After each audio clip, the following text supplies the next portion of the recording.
Kannur കൈതപ്രത്തെ auto driver രാധാകൃഷ്ണന്റെ കൊലപാതകത്തിൽ ഭാര്യയ്ക്കും പങ്കെന്ന് പോലീസ്. രാധാകൃഷ്ണനെ സന്തോഷ് കൊലപ്പെടുത്തുമെന്ന് മിനിക്ക് അറിയാമായിരുന്നു. രാധാകൃഷ്ണനെ തട്ടിക്കളയും പ്രതി സന്തോഷ് വാട്സപ്പ് സന്ദേശം ഈ മട്ടിൽ അയച്ചിരുന്നു. കൊലപാതകത്തിന് മുൻപും ശേഷവും മിനിയും സന്തോഷുമായി ഫോണിൽ സംസാരിക്കുകയും ചെയ്തു. സുമേഷ് മൊറാടിയാണ് വാർത്തയുടെ വിശദാംശങ്ങളുമായി ചേരുന്നത്. സുമേഷ്, കഴിഞ്ഞ ദിവസം തന്നെ പോലീസ് ഭാര്യയുടെ പങ്ക് സംബന്ധിച്ച് കൃത്യമായ വിവരശേഖരണത്തിലേക്ക് എത്തിയിരുന്നു. ഇപ്പോഴതിന്റെ കൂടുതൽ തെളിവുകളടക്കം പുറത്തുവരുന്നു. എന്താണ് മറ്റു വിവരങ്ങൾ? തീർച്ചയായും അഭിലാഷ്, കൈതപ്രത്തെ ഓട്ടോ ഡ്രൈവർ രാധാകൃഷ്ണന്റെ കൊലപാതകവുമായി ബന്ധപ്പെട്ട് കഴിഞ്ഞ ദിവസമായിരുന്നു ഭാര്യയും BJP മുൻ ജില്ലാ കമ്മിറ്റി അംഗവുമായിരുന്ന മിനി നമ്പ്യാരെ പോലീസ് അറസ്റ്റ് ചെയ്ത് റിമാൻഡ് ചെയ്തത്. ഈ കേസുമായി ബന്ധപ്പെട്ട് പോലീസ് കണ്ടെത്തിയ വളരെ നിർണായകമായ വിവരങ്ങളാണ് ഇപ്പോൾ പുറത്തു വന്നിരിക്കുന്നത്. അതായത് ഈ രാധാകൃഷ്ണനെ സന്തോഷ് കൊല്ലുമെന്ന് ഈ മിനിക്ക് മുൻ ധാരണയുണ്ടായിരുന്നു എന്നുള്ളത് വളരെ നിർണായകമായ വിവരമാണ് ഇപ്പോൾ പോലീസ് പുറത്തു വിടുന്നത്. അതായത് ഇവർക്ക് തമ്മിൽ മുൻ ധാരണ ഉണ്ടായിരുന്നു. ഏത് സമയവും രാധാകൃഷ്ണനെ സന്തോഷ് കൊല്ലുമെന്നുള്ള കാര്യത്തിൽ എനിക്ക് മുൻ ധാരണ ഉണ്ടായിരുന്നു. അതുമാത്രമല്ല, ഈ ഭർത്താവിനെ കാണിച്ചു തരാമെന്ന് ഈ മിനിയോട് സന്തോഷ് പറഞ്ഞിരുന്നു എന്നുള്ളതാണ് മറ്റൊരു കാര്യം.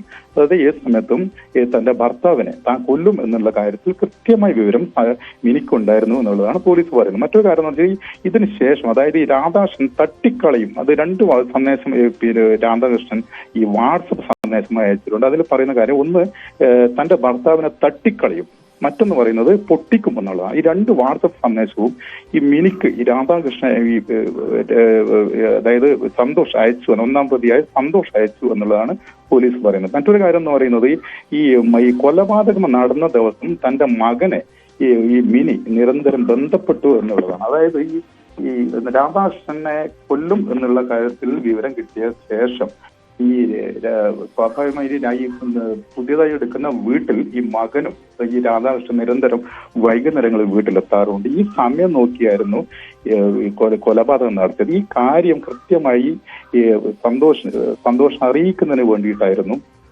ഈ ഫോൺ കോൾ ഉണ്ടായിരുന്നു. അതായത് വീട്ടിലേക്ക് എത്തുന്ന സമയത്ത് കൃത്യമായി ഈ സന്തോഷിനെ വിവരം അറിയിക്കണം. അതുമായി ബന്ധപ്പെട്ട് ഫോൺ കോൾ നിരന്തരമായി ഈ കാര്യങ്ങൾ അറിയുന്നതിന് വേണ്ടിയിട്ടായിരുന്നു മകനെ വിളിച്ചത് എന്നാണ് ഇപ്പോൾ പോലീസ് കണ്ടെത്തിയിരിക്കുന്നത്. ഈ വിവരം അതുകൊണ്ട് തന്നെ സന്തോഷം കൈമാറുകയും ചെയ്തു. അവരവിടെ എത്തിയിട്ടുണ്ടെന്നുള്ള കാര്യം കൃത്യമായി സന്തോഷം കൈമാറുകയും ചെയ്തു.